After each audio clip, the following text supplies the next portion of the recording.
Hello everyone, study today with Viplav YouTube channel में आप सभी का स्वागत है। आप लोगों का झारखंड बोर्ड अर्धवार्षिक परीक्षा SA1 1 अक्टूबर को होने वाला है। आज के इस वीडियो में SA1 के लिए क्लास 9 के मैथ्स पेपर के लिए कुछ VVI MCQ टाइप के क्वेश्चन को सॉल्व करेंगे। सारे के सारे क्वेश्चन पेपर के लिए मोस्ट इम्पोर्टेंट है। इसी टाइप के क्वेश्चन परीक्षा में देखने को मिलता है और परीक्षा में इसी टाइप के क्वेश्चन पूछा जाएगा। तो वीडियो को अंत तक देखें, वीडियो को लाइक करें और दोस्तों में शेयर करें। तो चलिए वीडियो को शुरू करते हैं। क्वेश्चन नंबर 1 को देखिए, निम्न में कौन परिमेय संख्या है? √23 एक अपरिमेय संख्या होगा, पाई एक अपरिमेय संख्या होगा।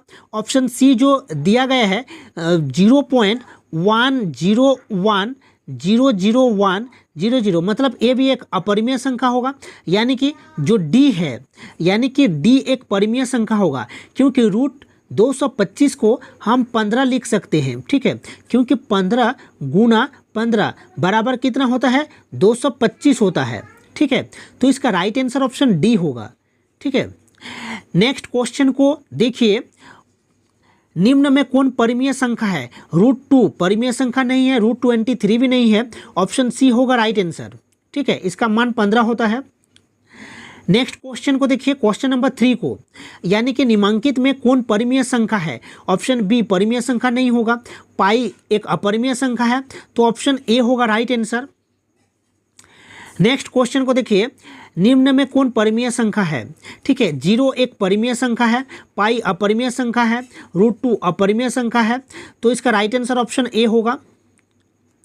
नेक्स्ट क्वेश्चन को देखिए, निम्न में कौन बहुपद है?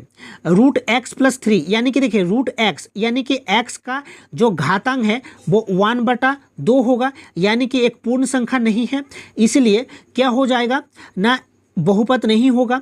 देखिए ऑप्शन सी भी बहुपद नहीं होगा, ऑप्शन डी भी बहुपद नहीं होगा। जो चर है उसका जो घातांक है वो पूर्ण संख्या में होना चाहिए, यानी कि ऑप्शन बी होगा राइट आंसर। देखिए t² है, यानी कि t जो चर है इसका जो घातांक है वो पूर्ण संख्या है 2 है, इसलिए ऑप्शन बी एक बहुपद होगा। ठीक है, तो चलिए नेक्स्ट क्वेश्चन को देखिए, क्वेश्चन नंबर 6 को, निम्न में कौन बहुपद है? देखिए ऑप्शन ए बहुपद नहीं होगा, ऑप्शन बी भी बहुपद नहीं होगा। ठीक है, और ऑप्शन सी को देखिए, ऑप्शन सी एक बहुपद होगा, क्योंकि x का जो घातांक है वो 1 है, तो इसका राइट आंसर ऑप्शन सी होगा। ठीक है, ऑप्शन डी भी नहीं होगा। नेक्स्ट क्वेश्चन को देखिए, निम्न में कौन बहुपद है? देखिए ऑप्शन ए को देखिए, x प्लस,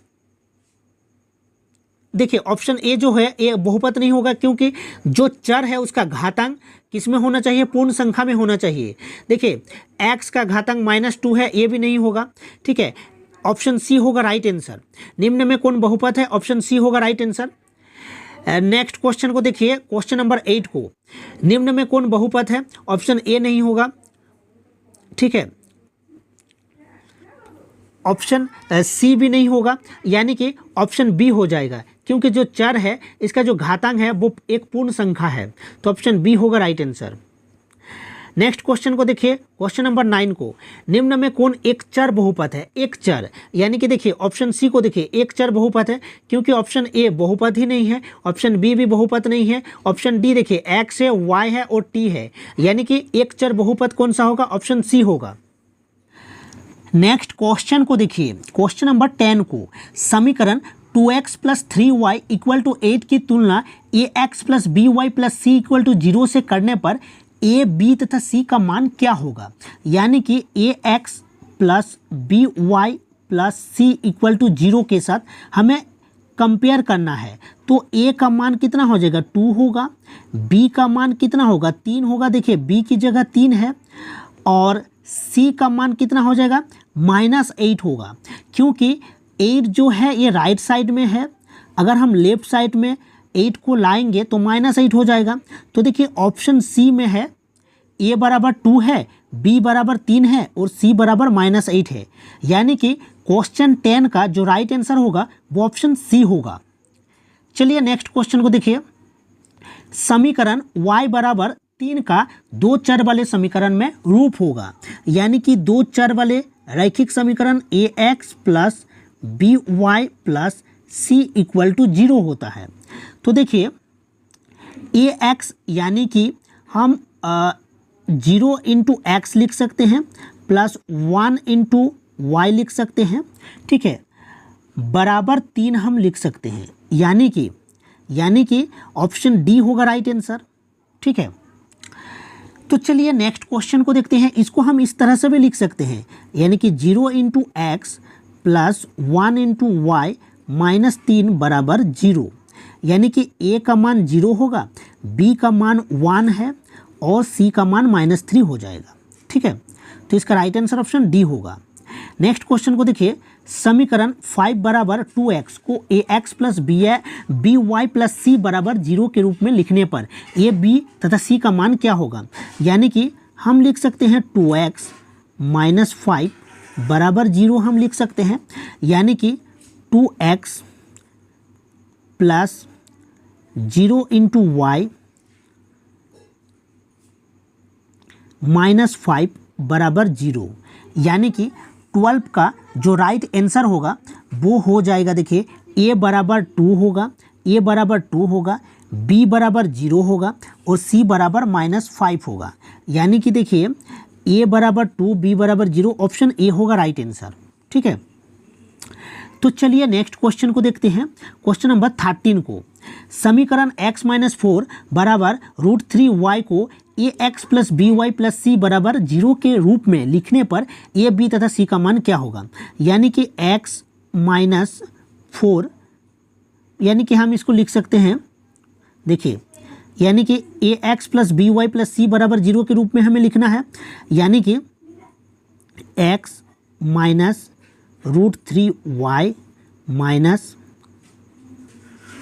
4 बराबर 0, ठीक है। हम लिख सकते हैं ये जो √3 इंटू वाई को हम लेफ्ट साइड में ले गए, यानी कि माइनस हो जाएगा। तो देखिए a का मान कितना हो जाएगा, a का मान 1 होगा, यानी कि यहाँ पर 1 है, और b का मान -√3 है और c का मान -4 है, यानी कि ऑप्शन ए सी होगा राइट आंसर। 13 का ऑप्शन सी होगा राइट आंसर। चलिए नेक्स्ट क्वेश्चन को देखिए, क्वेश्चन नंबर 14 को। एक नोटबुक की कीमत एक कलम की कीमत से दोगुनी है, यानी कि हम लिख सकते हैं x बराबर 2y, यानी कि एक नोटबुक की कीमत एक कलम की कीमत से दोगुनी है। इस कथन को निरूपित करने के लिए 2 चरों वाला रैखिक समीकरण क्या होगा, यानी कि रैखिक समीकरण x माइनस 2y बराबर 0 हो जाएगा, ठीक है। तो ऑप्शन ए होगा राइट आंसर। नेक्स्ट क्वेश्चन को देखिए, क्वेश्चन नंबर 15 को। बिंदु 3 7 की कोटि है, यानी कि देखिए x निर्देशांक को भुज कहते हैं और y निर्देशांक को कोटि कहा जाता है। और जैसे 3 और 7 है, ये जो 3 है पहले x निर्देशांक को लिखा जाता है फिर y निर्देशांक को लिखा जाता है। याद रखना 3 और 7 में ये x निर्देशांक है और 7 जो है ये y निर्देशांक है, और x निर्देशांक को भुज कहा जाता है और y निर्देशांक को कोटि कहा जाता है। तो चलिए क्वेश्चन को देखते हैं, क्वेश्चन नंबर 15। 3 7 की कोटि है मतलब 7 हो जाएगा, यानी कि ऑप्शन सी होगा राइट आंसर।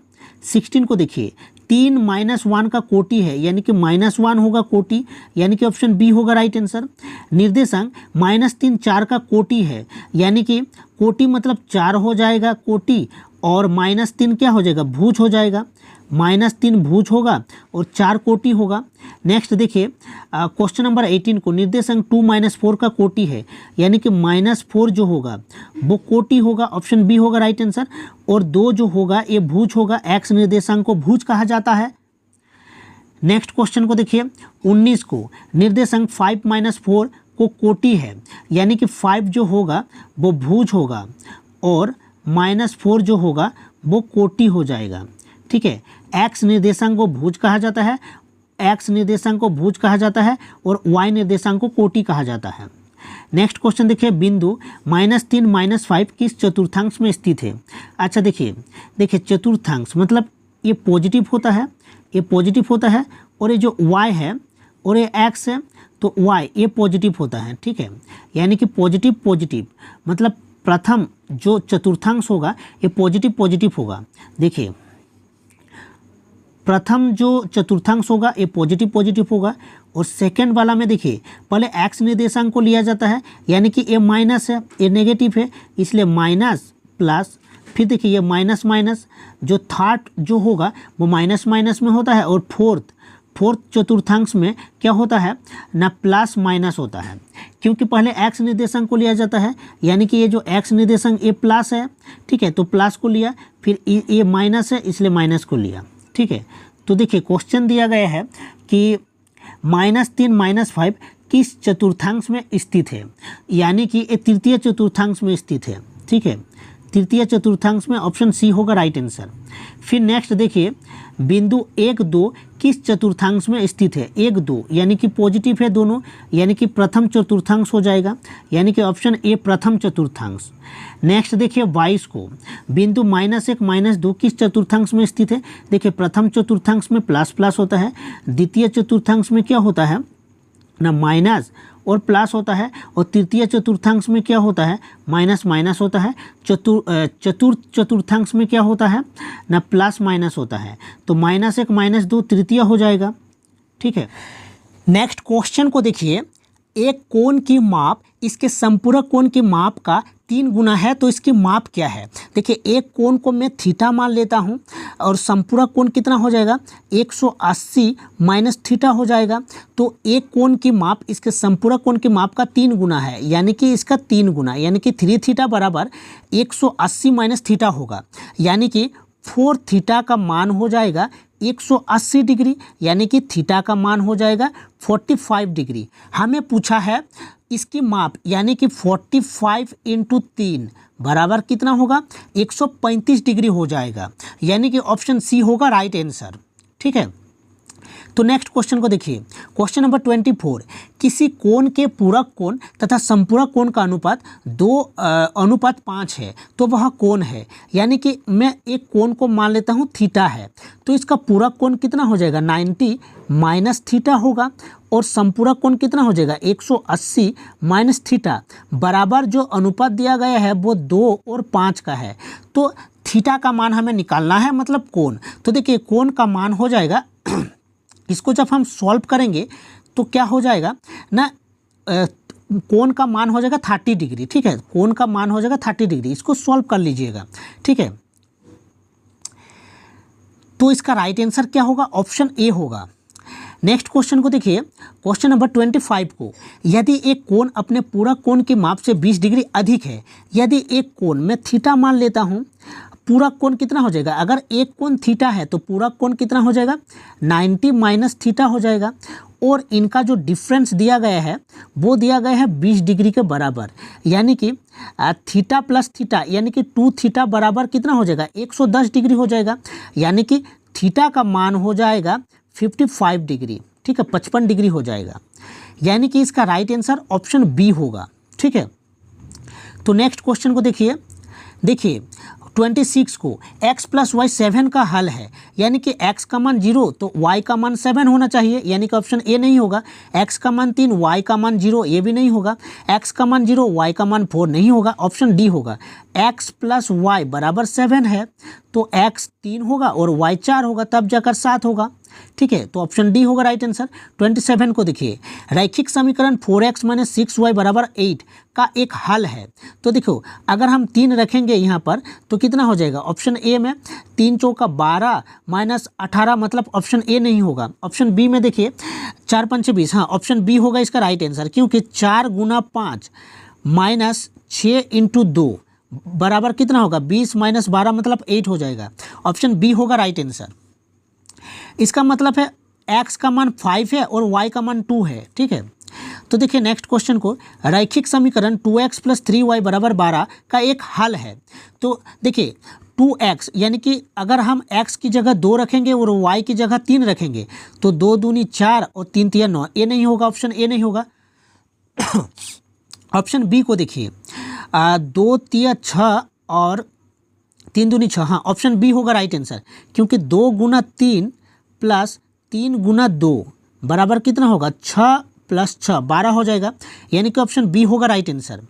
नेक्स्ट क्वेश्चन को देखिए, x + y = 7 का हल नहीं है, हल नहीं है। देखो ऑप्शन ए होगा 7 0 भी होगा, 6 और 1 भी होगा, यानी कि ऑप्शन डी नहीं होगा, 2 और 3 नहीं होगा, यानी कि इसका राइट आंसर ऑप्शन डी होगा। ठीक है, नेक्स्ट क्वेश्चन को देखिए, रैखिक समीकरण 2x + y = 5 का हल है, यानी कि 2x + y = 5 का एक हल है, यानी कि x की जगह अगर हम 2 रखेंगे और y की जगह 2 रखेंगे तो 5 नहीं होगा, x की जगह 1 और y की जगह 2 रखेंगे तो भी नहीं होगा, x की जगह 2 रखेंगे और y की जगह 1 रखेंगे, ऑप्शन सी होगा राइट आंसर, यानी कि 2 × 2 + 1 = 5 होगा। ठीक है, ऑप्शन सी होगा राइट आंसर। 31 को देखिए, निम्न हलों में कौन समीकरण x - 2y = 4 का हल है? तो देखिए x - 2y = 4, यानी कि x की जगह अगर हम 0 रखेंगे और y की जगह 0 रखेंगे तो नहीं होगा, x की जगह 0 रखेंगे, y की जगह 4 रखेंगे तो भी नहीं होगा। तो देखिए x की जगह 4 रखेंगे, -2 × 0 = 4 हो जाएगा, यानी कि ऑप्शन सी होगा राइट आंसर। नेक्स्ट देखिए, निम्न हलों में कौन समीकरण 4x + 3y = 12 का हल नहीं है, हल नहीं है। तो देखिए 0 रखेंगे, 3 चौका 12 ए होगा, ठीक है, 3 चौका 12 बी भी होगा, ठीक है, 6 रखेंगे तो 24 हो जाएगा, -3 चौका 12 तो भी होगा, ऑप्शन सी भी होगा, लेकिन ऑप्शन डी नहीं होगा। देखिए ऑप्शन डी नहीं होगा क्योंकि 24 होगा प्लस 3 चौका 12 मतलब 36 हो जाएगा, यानी कि इसका राइट आंसर ऑप्शन डी होगा। ठीक है, नेक्स्ट क्वेश्चन को देखिए, वह कोण जो 90 डिग्री से अधिक तथा 180 डिग्री से कम हो कहलाता है। अधिक कोण 90 डिग्री से अधिक तथा 180 डिग्री से कम हो तो क्या होता है? वो अधिक कोण होता है। नेक्स्ट क्वेश्चन को देखिए, वह कोण जो 0 डिग्री से अधिक तथा 90 डिग्री से कम हो कहलाता है न्यून कोण। ठीक है, नेक्स्ट क्वेश्चन देखिए, 180 डिग्री से अधिक लेकिन 360 डिग्री से कम माप वाले कोण को क्या कहते हैं? प्रतिवर्ती कोण। 180 डिग्री से अधिक लेकिन 360 डिग्री से कम। ठीक है, नेक्स्ट क्वेश्चन देखिए, 36 को, आकृति में ए ओ बी का सरल रेखा है, यानी कि सरल रेखा, यानी कि 180 डिग्री के मान के बराबर होगा, तो x का मान यानी कि x + 82 डिग्री = 180 डिग्री, तो कितना हो जाएगा? इसका राइट आंसर ऑप्शन ए होगा, तो x का मान हो जाएगा 98 डिग्री। नेक्स्ट देखिए, आकृति में ए ओ बी एक रेखा है, x का मान यानी कि 62 + x = 180 डिग्री, यानी कि x का मान कितना हो जाएगा? x का मान 180 - 62 यानी कि 8 होगा, 118 होगा, ऑप्शन बी होगा राइट आंसर। नेक्स्ट क्वेश्चन को देखिए, 38, किसी सर्वांग सम त्रिभुजों के संगत भुजा होते हैं, बराबर होते हैं, ऑप्शन बी होगा राइट आंसर। नेक्स्ट देखिए, आकृति में BOC और AOD सर्वांग समता के किस नियम के सर्वांग सम है? यानी कि देखिए कोण है और भुजा है, यानी कि इसका राइट आंसर ऑप्शन डी होगा, यानी कि एंगल साइड, ऑप्शन डी होगा राइट आंसर। अंतिम क्वेश्चन को देखिए, लास्ट क्वेश्चन को, यदि किसी त्रिभुज के 2 शीर्षलंब बराबर हो तो वह किस प्रकार का त्रिभुज होगा? यदि किसी त्रिभुज के 2 शीर्षलंब बराबर हो तो वह किस तरह के त्रिभुज है? समद्विबाहु होगा। ठीक है, समद्विबाहु, ऑप्शन बी होगा राइट आंसर। आई होप आपको वीडियो अच्छा लगा है तो वीडियो को लाइक और दोस्तों में शेयर करें। मिलते हैं नेक्स्ट वीडियो में। Thank you.